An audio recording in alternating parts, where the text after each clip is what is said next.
I'm Lynda McNutt Foster, CEO of Cortex Leadership Consulting, and we're doing a Corecast here, a special one with Steve Van Remortel, author of Stop Selling Vanilla Ice Cream. We're at the TTI conference, probably one of the best run conferences I've ever been to. I can't take notes fast enough. I still write like old people that are 50 years old do. So we're sitting in the Scottsdale, Arizona Plaza and Hotel, which has been a wonderful backdrop.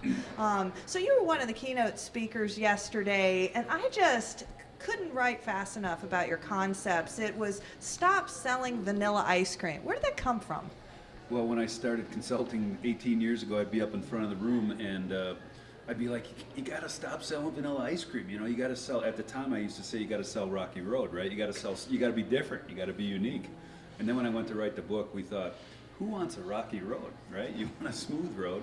So we switched it to mint chocolate chip at that time, and yeah, but that's how it was. That's how we came up with it. Is I would be in front of the room yelling it, and so then we .com'd it and trademarked it and did all that fun stuff, and it's been just a ride since then.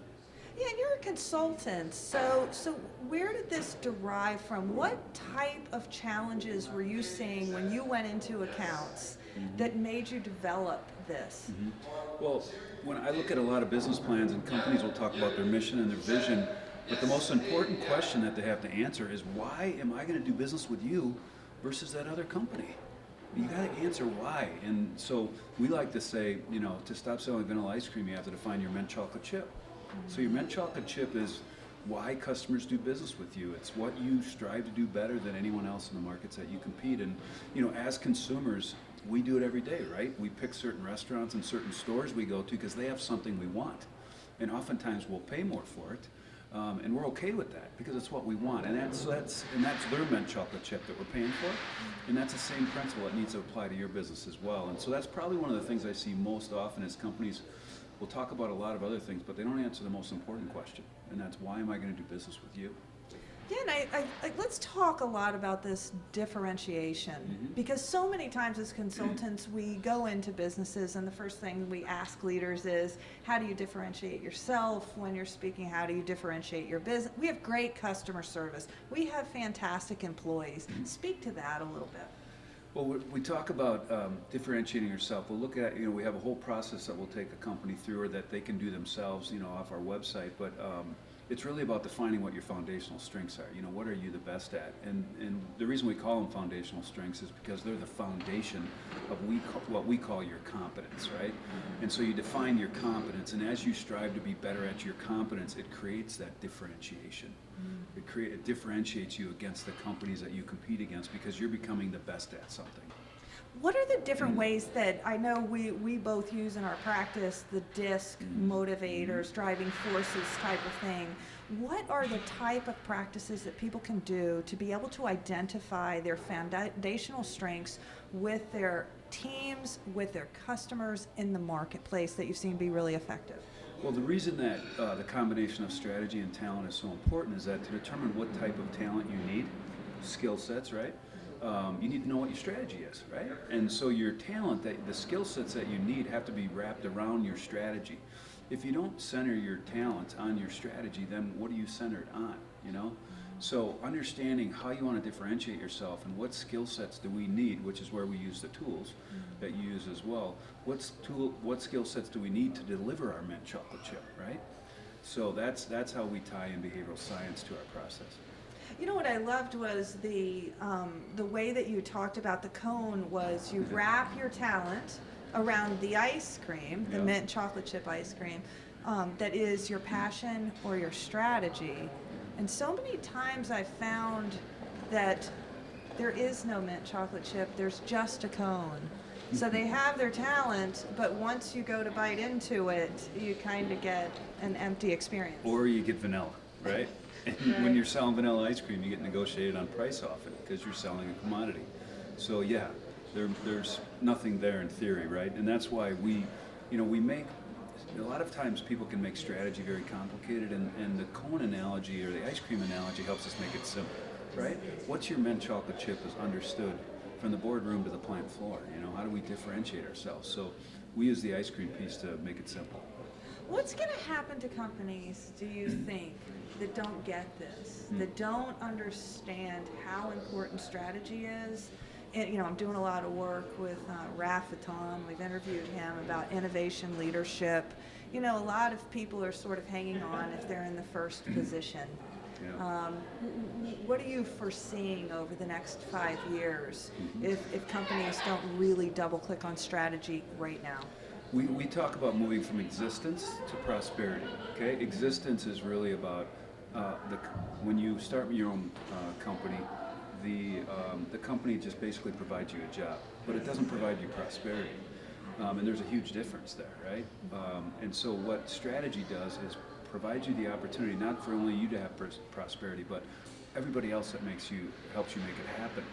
So the difference to me between having strategy and not having strategy is what a lot of people call living the dream, right? It's having options, like I talked about yesterday, right? Wealth is about having options, right?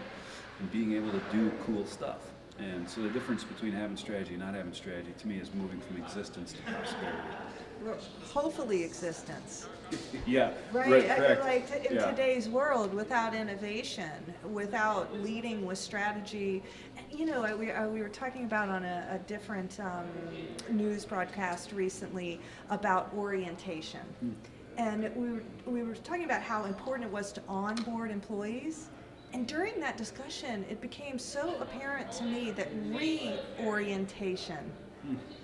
So we're going through all these change management, which means that the leaders are constantly having to reorient themselves, refocus themselves on the base strategy. How do you keep them on track with the work that you do? So you come in, get the strategy, you get the differentiation. What do they need to do that's going to be successful for them after you unplug and you leave them? So yesterday we talked about there's 5 fundamentals to stop selling vanilla ice cream. One of them is department planning. And so by executing the department plans, that's how you engage everybody in the organization, right? And the second, one of the other fundamentals is plan execution, which is making sure that we have a discipline and accountability in our culture. So if you develop, oftentimes, we estimate about 40%, 50% of the companies will execute a plan. We lose, another 15 to 20 will fall off of that because they don't execute it. So it's some develop and some execute, but the numbers are smaller that both develop and execute. So that's what we're trying to change, right? Right, and getting those leaders to be able to effectively communicate the work that you've done and cascade. That most of the consultants, coaching firms that I'm talking to, certainly the work that we're doing is all focused on how are we going to cascade that so that strategy, that passion, that differentiation that you're talking about is cascaded down through the entire workforce, so that if you ask anybody in the company a question, what do you think about that? How can leaders be more effective at that? We call it the strategic quotient of the organization. So if you ask 10 people in various parts of the company, what's our differentiation? If you have a high strategic quotient, you'll get similar answers. If you have a low strategic quotient, you'll get different answers, right? They don't clearly understand the strategy. And so to me, what we do is we put a plan execution program in place where we're evaluating how we're doing, and then we're communicating out to everybody on how we're doing against our strategy. So everybody is part of this process. You have to involve everybody or they'll check out on it, right? Right. Oh, no, absolutely. And then I just want to talk about your shirt. Yeah, so turn this around. We love this.